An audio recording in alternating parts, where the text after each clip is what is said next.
ठीक है। Third. Next category हम लोग डिस्कस करते हैं फ्लेक्सी कैप।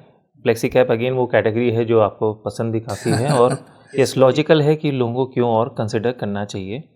तो इसमें जो क्वेश्चंस आए हैं 4 स्कीम्स के बारे में क्वेश्चन आए हैं।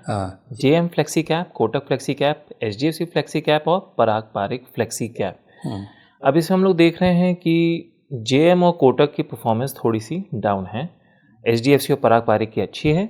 और अगर तीसरी स्कीम भी हम लोग को डिस्कस करनी हो तो वो है आईसीआईसीआई। ऐसा क्यों है? जेएम और कोटक ने निफ्टी 500 को 2 पीरियड में ही बीट किया है। कॉन्ट्रास्ट में एचडीएफसी, पराग पारिक और आईसीआईसीआई ने तीनों पीरियड में बीट किया है। उसके ऊपर का जो क्राइटेरिया है निफ्टी लार्ज एंड मिड का, उसमें जेएम ने 2 पीरियड में बीट किया है, कोटक ने सिर्फ 1 पीरियड में ही बीट किया है। अगेन एचडीएफसी ने 2 पीरियड में बीट किया है, पराग पारिक ने तीनों पीरियड में बीट किया है और आईसीआईसीआई ने 2 पीरियड में बीट किया है। तो अगर हम लोग उनका ट्रेंड भी देख रहे हैं रीसेंट परफॉर्मेंस, उसके हिसाब से भी एचडीएफसी, पराग पारिक, आईसीआईसीआई कंसिस्टेंट हैं या राइजिंग हैं। जेएम कोटक का थोड़ा सा पिछड़ते हुए दिखाई दे रहे हैं। ठीक है, इसमें मैं एक चीज़ और सप्लीमेंट कर रहा हूँ। एचडीएफसी फ्लेक्सी कैप और पराग पारिक में ऊपर नीचे चलता रहता है।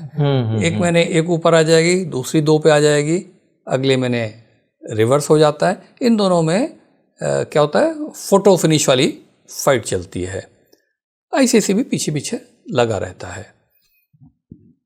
तो क्लियर कट चॉइस निकल के आती है।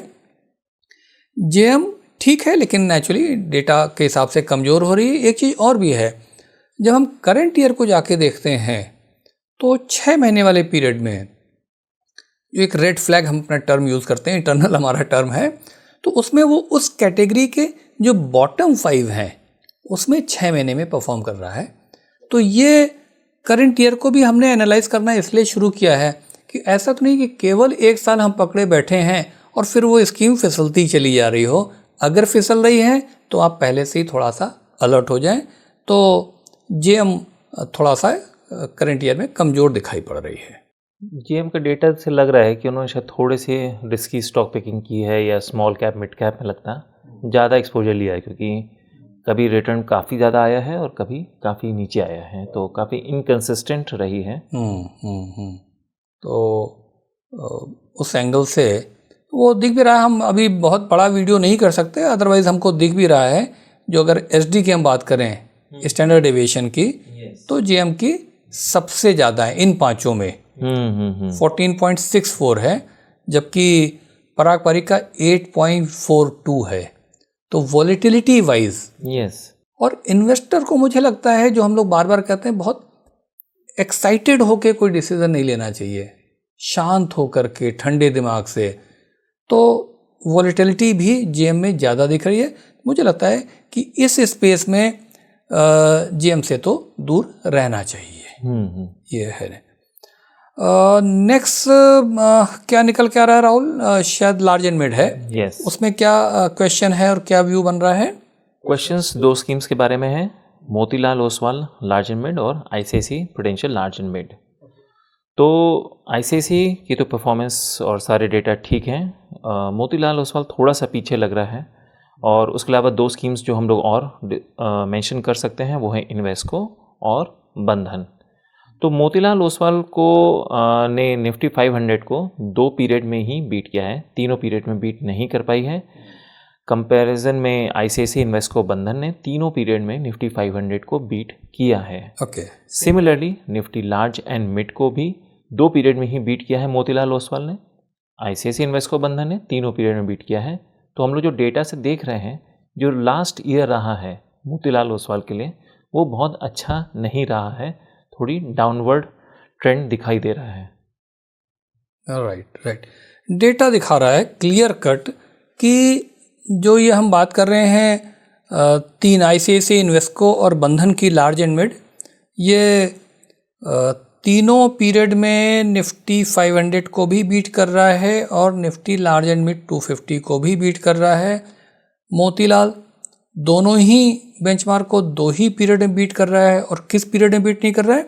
इमीडिएट जो लास्ट ईयर है। तो इमीडिएट लास्ट ईयर गड़बड़ गया है।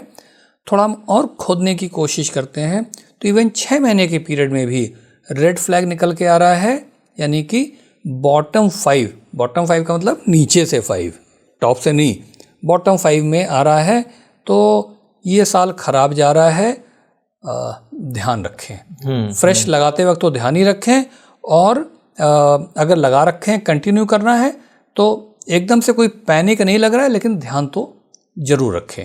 Correct audience.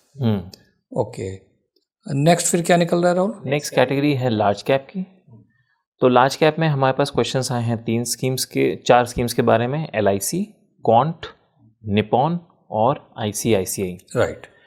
राइट। तो इसमें हम लोगों ने जो पिछले एपिसोड जो हमारी ऑडियंस मेंबर्स ने देखा होगा, उसमें ये भी हम लोगों ने मेंशन भी किया था, क्योंकि हम लोगों ने डिटेल में डिस्कस किया था। निपॉन और ICICI 2 स्टार परफॉर्मर्स रहे हैं कंसिस्टेंट, और तीसरी DSP ने भी काफ़ी अच्छी परफॉर्मेंस दे रही है। तो वो तीनों स्कीम्स तो अपनी स्पेस में काफ़ी अच्छी हैं। LIC और क्वांट डेटा उनको बिल्कुल सपोर्ट नहीं कर रहा है। जैसे अगर LIC की बात करें, निफ्टी 500 में बीट ही नहीं किया है तीनों पीरियड में, क्वांट ने एक पीरियड में ही बीट किया है, और ऑब्वियसली फिर निफ्टी लार्ज एंड मिड को बीट करने का कोई सवाल ही नहीं होता। तो LIC, क्वांट थोड़ी कम अच्छी हैं, निपॉन, DSP और ICICI काफ़ी अच्छी हैं। तो यहाँ पे ऑडियंस के लिए बस जस्ट मैं सप्लीमेंट करने के हिसाब से चॉइस बड़ी क्लियर हो रही है। लार्ज कैप में LIC और क्वांट कमज़ोर दिखाई पड़ रहा है काफ़ी, उसके कंपैरिजन में निपॉन और ICICI एंड DSP बेटर दिखाई पड़ रहा है। यस। ओके।